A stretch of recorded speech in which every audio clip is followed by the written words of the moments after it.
Assalamu alaikum wa rahmatullahi wa barakatuh. Today in this video I'm going to be going over probably one of the biggest questions that I've been asked about learning Somali, and that is, why do you learn Somali? How did it even begin? And the answer is, quite frankly, for the women. No, I'm just kidding. Well, a lot of the stuff that I'm going to talk about I have actually written about in a blog as well. I'll leave a link to the blog in the description below if you want to read that in full. But some of that content will be in here as well, so I'm just going to put a lot of it in sort of video content to make it easier for those of you who, it's a bit dead just to read a blog. It's easier just to watch a video even. So it began when, my journey to sort of wanting to learn Somali began very soon after I very first met, well, not even met a Somali, saw a Somali. Like the context which I sort of come from to learning languages was, I'm from a very sort of quaint and insular area of the country in the UK. I'm from an area called Cornwall, which is just in the countryside. It's miles away from anywhere. Like if you get in a car and you drive southwest and you keep going for about 4 hours, then eventually you'll get to Cornwall, and you'll drive past nothing on the way. You'll spend a good few hours driving past nothing to get to Cornwall. And I decided in that environment that I wanted to do my degree in Arabic, and came on the train to London. And I remember when I first arrived in King's Cross Station, I was sat sort of just taking in the environment a little bit. Like I had to wait a little while before I could check in to my student halls. And I remember whilst I was waiting, I heard these people behind me speaking this language that, describing my blog, that it sounded like something off Avatar.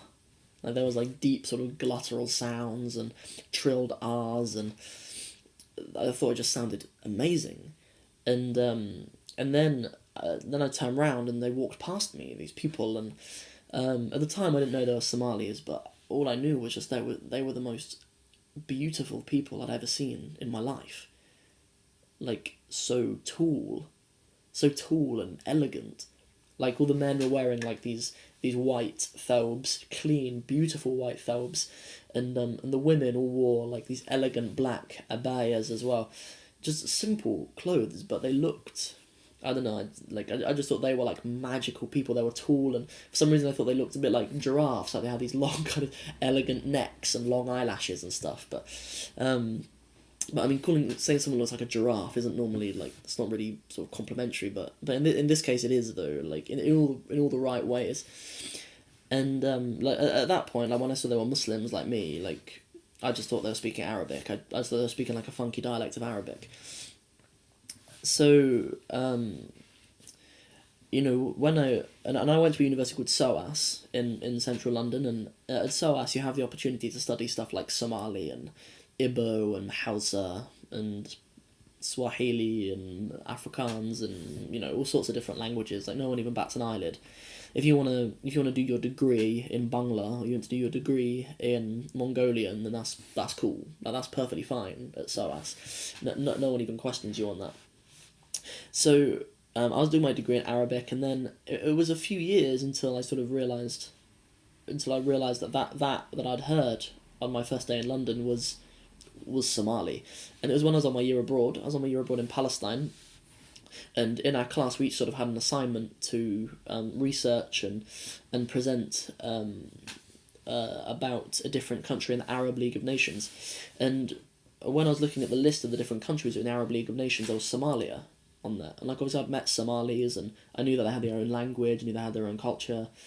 So so I sort of investigated a little bit why Somalia was on this list of the Arab League of Nations. Like, in what way are they Arabs? And that sort of opened me up to a really interesting discussion into sort of Somali identity. And I'm going to do a couple more videos. Like, I've seen that there's some absolute guff on YouTube about people talking about whether Somalis are black, whether Somalis are Arabs. So I'm going to contribute to that guff discussion at some point and offer my own opinions on that at some point. So I won't go into that too much now, but I will leave another video, inshallah, to my opinions on things like that. But anyway, the short of it is that it fascinated me that these people, Somalis, were locked between these enormous transnational identities, like what it means to be Arab, what it means to be Muslim, what it means to be African, what it means to be black, in a way which is just uniquely Somali. Like, Somalis haven't wholeheartedly accepted, wholesale, any of those identities. Like, I haven't met any Somalis that have said, like, we are only black, khalas, or like, we are only Arab, we are only African. Like, there's a way that they all sort of come together to form something that is uniquely Somalian, and I thought that's really fascinating. I thought that's really cool. And also, I sort of noticed that generally the level of Islam, the deen among Somalis was very good, actually, compared to other ethnic communities. Like, like there are other sort of ethnic Muslim communities that have, like, it's perfectly acceptable to be like a secular other community. I'm not going to name other communities, but like it's perfectly fine to be like a secular other communities, a secular this or that. But being a secular Somali, I mean, alhamdulillah, as far as I know, that's not really a thing. Alhamdulillah, that's not really a thing. Like, Allah has protected the Somali people in that way. To the best of my knowledge, like, I've never really heard of people being a secular Somali.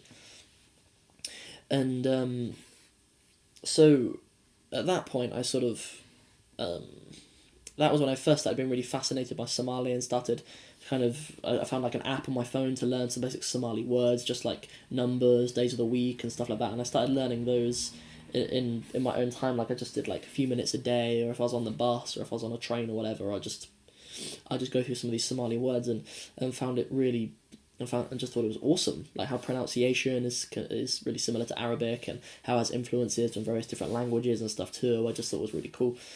And I decided when I got back to the UK that I would do one of my modules at SOAS in Somali. I'd do Somali 1.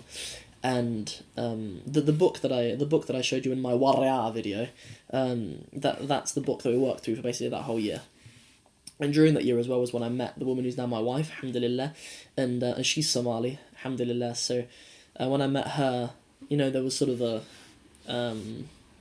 a more determined passion to learn Somali and learn about Somali culture and stuff. And I came to really enjoy Somali food and stuff, and so I'm really looking forward to blogging more about this sort of stuff, about like Somali food and how, coming from like a white English culture, how I've I had to try to adjust to sitting on the floor when I eat sometimes, or putting banana in, well, anything really, not knowing the distinction anymore between like dessert and main course.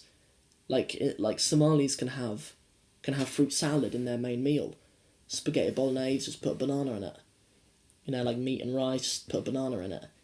That might seem strange, but don't knock it. It tastes so good. Ma'awaya wallah. And don't forget it. Okay, it's delicious.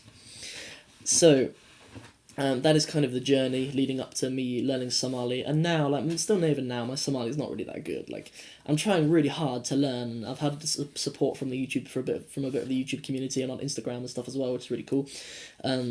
So I'm going to do some videos of me speaking a little bit more Somali, and please feel free to comment in the comments below, because I'm just learning. Like, at one point in the future, inshallah, I want to be really good at Somali. Like, it would be awesome if I could compete with some of these other white people on YouTube who've learned Somali. Like, I'm nowhere near their level. Like, there are some people, like there was a guy called Yassine in Canada who's learnt Somali.